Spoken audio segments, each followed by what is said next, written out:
Hoy vamos a conversar en relación a otro virus que es bastante frecuente en edad pediátrica. Me refiero al virus del papiloma humano, V o VPH. Este virus ha sido tipificado o se conocen de él aproximadamente 200 serotipos. Todos son capaces de invadir el organismo humano desde pequeñitos hasta mayores. ¿Qué es lo que pasa? Que generalmente cuando somos pequeños estamos en contacto, porque es una de las infecciones virales más frecuentes en edad pediátrica, junto con el molusco contagioso, que ya hemos hecho un vídeo recientemente que los invito a ver en este canal, y que estamos en contacto con el virus. El virus puede ser que esté, pero que no provoque las lesiones, no provoque las verrugas, no provoque esas pápulas que aparecen en nuestra piel o que invada las mucosas y desaparece solo, pero ya hemos tenido la inmunidad. Por eso es que es más frecuente en edades de pequeñitos, en adolescentes, y es más difícil que se presente en la edad adulta. Igual como les decía en el caso del molusco, si nosotros tenemos personas mayores, adultas, con verrugas vulgares, tenemos que parar las antenitas, abrir los ojos y buscar si no está el paciente haciendo algún proceso de disminución de su inmunidad normal, si no está inmunosuprimido, si no está presentando alguna otra enfermedad o si no está recibiendo alguna medicación, porque no es lo usual. También tengo que recordarles que las verrugas vulgares pueden aparecer en el área genital con ocasión de las relaciones orogenitales o relaciones sexuales, y que en adultos se consideran infecciones de transmisión sexual. Es verdad que en algunos niños las observamos, y por lo menos en mi consulta siempre era un lugar de referencia para evaluar pacientes con verrugas genitales, porque no en todos los casos, porque hay la autoinoculación, que el mismo paciente, si tiene lesiones en alguna parte y luego manipula o se toca el área genital, pues puede él mismo sembrar o pasar las verrugas, el virus, de un sitio a otro. Pero en algunos niños tenemos que ser muy acuciosos para descartar que no estén siendo abusados sexualmente.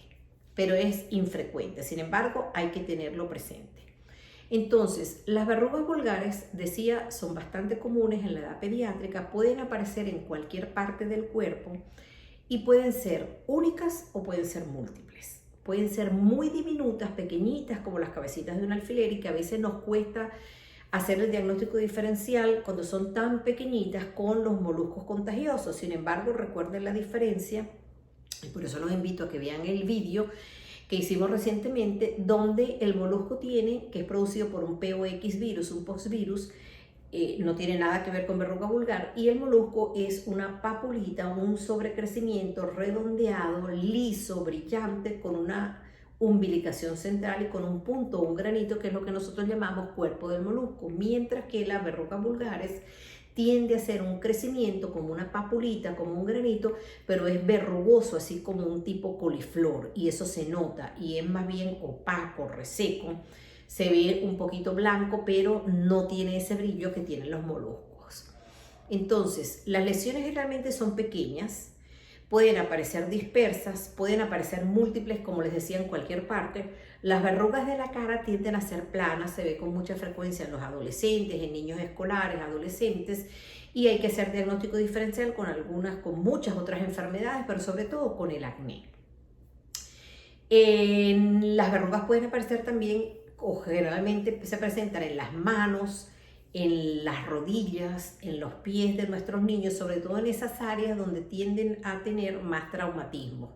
Porque si una piel está intacta, una piel que tenga ese manto lipídico, ese pH ácido, esos ácidos grasos que les decía que eran potentes antibacterianos, antivirales y antiparasitarios, va a repeler, va a evitar que penetren estos virus o se va a desembarazar rápidamente sin que se produzca la enfermedad.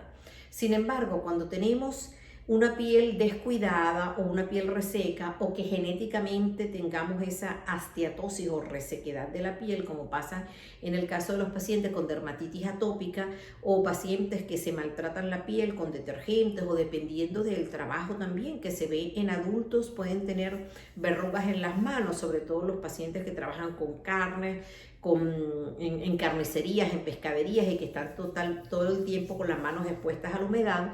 Puede considerarse una enfermedad con ocasión del trabajo.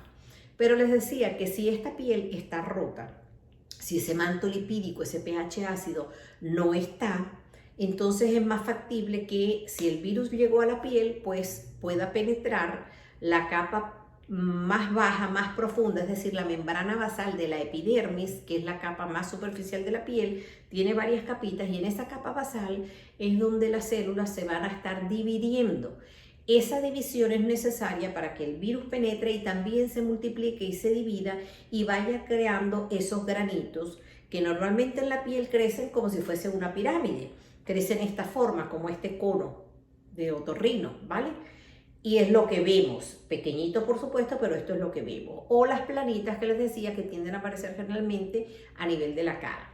Sin embargo, cuando esto crece en las plantas, que son las verrugas plantares, cuando crecen los pies, no crece de esta manera. Si esta es la planta, si esto es lo que apoya el piso, donde yo me apoyo en el piso, si yo me apoyo en el piso, la verruga tiende a crecer, pero no como les decía en una piel normal que crece así, sino que crece hacia adentro. Entonces ella va creciendo hacia adentro, de manera que cuando yo apoyo el pie, me estoy enterrando, como me clavo la verruga, para decirlo en una forma muy coloquial.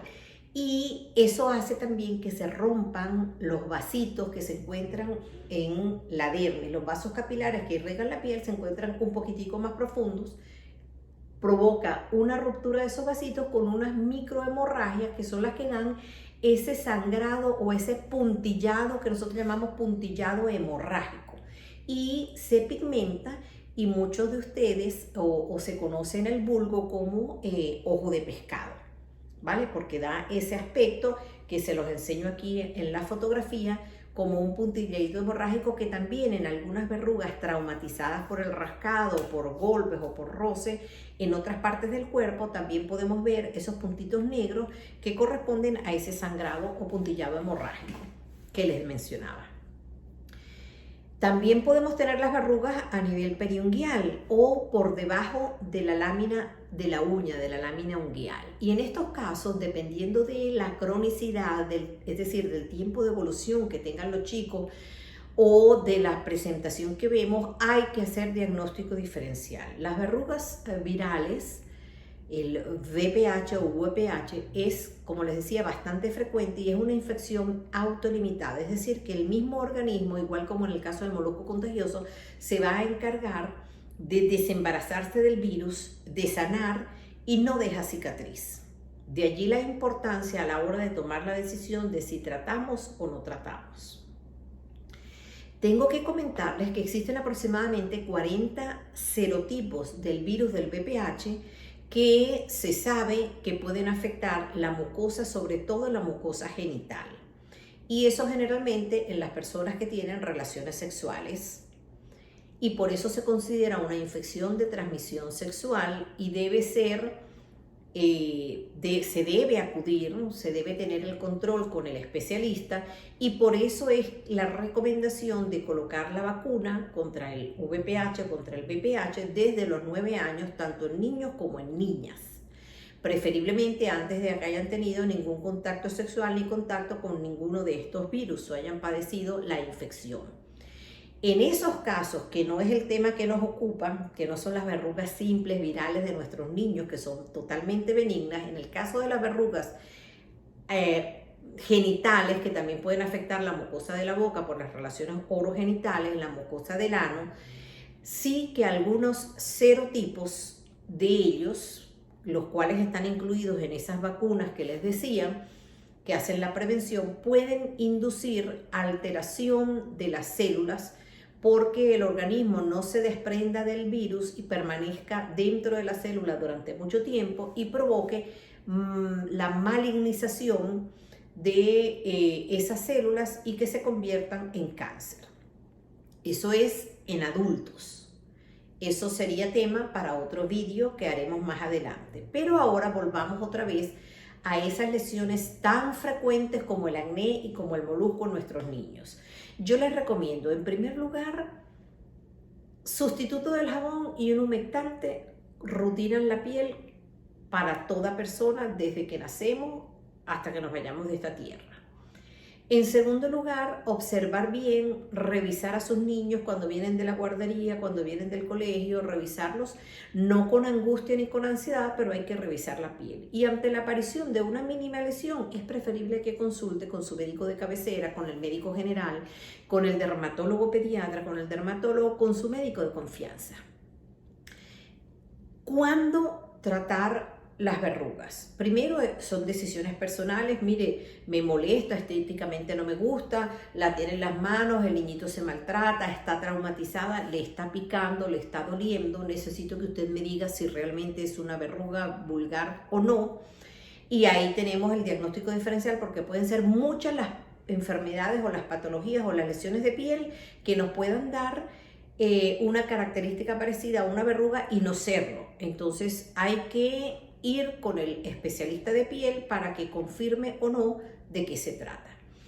Y la toma de la decisión la vamos a hacer dependiendo de la edad del paciente, dependiendo de la cantidad de lesiones que tenga, dependiendo de dónde estén localizadas las lesiones, dependiendo de si el paciente ha recibido antes o no tratamiento. Recuerden que una cosa es lo que vemos macroscópicamente, lo que yo puedo observar, y otra cosa es que yo pudiera quitar esta lesión y las células que están alrededor o en la base de la lesión o en la periferia de la lesión, en las cercanías, ya pudieran estar invadidas o parasitadas por el virus. Es un virus, no es un parásito, me refiero a el virus ya haya estado dentro de las células. Microscópicamente no lo vemos, pero después las lesiones van a aparecer y entonces el paciente nos va a reclamar: doctora, ya me le quito unas, pero resulta que están apareciendo más. Entonces eso siempre hay que hablarlo, y el tratamiento tiene que ser consensuado. Si son adolescentes, con mucho más razón, y recordar que nosotros podemos observar la historia natural, es decir, cómo se va desarrollando la infección desde que aparece hasta que se supera solita, sin la intervención nuestra, sino con medidas generales. Y no va a quedar cicatriz a menos que haya habido un proceso inflamatorio, que haya meritado el uso de antibióticos por otra cosa, no por la... Recuerden que los virus no los tratamos con antibióticos. Pero lo que no debemos es dejar una cicatriz en una lesión que iba a desaparecer solita y que la piel iba a quedar como si nunca hubiéramos tenido nada.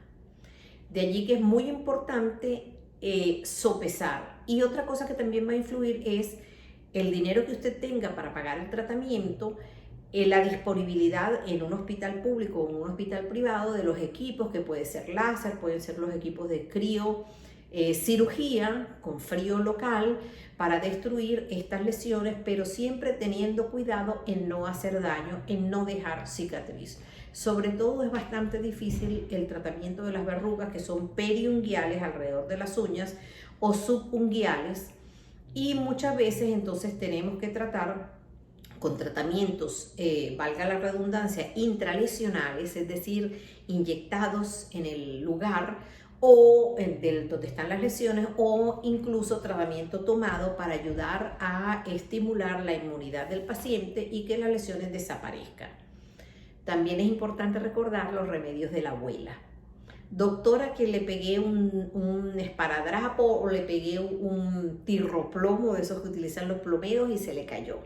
Doctora, le puse una cremita, le puse un dientito de ajo. Cuidado, porque muchas de esas sustancias que ponen caseras e incluso las que nosotros mandamos son productos irritantes, son ácidos que van a provocar inflamación inducida o dirigida o vigilada por nosotros para que el organismo se encargue de desprender la verruga. Pero siempre observando, vigilando de la mano de su médico para evitar hacer más daño que beneficio. Un abrazo y que Dios les bendiga.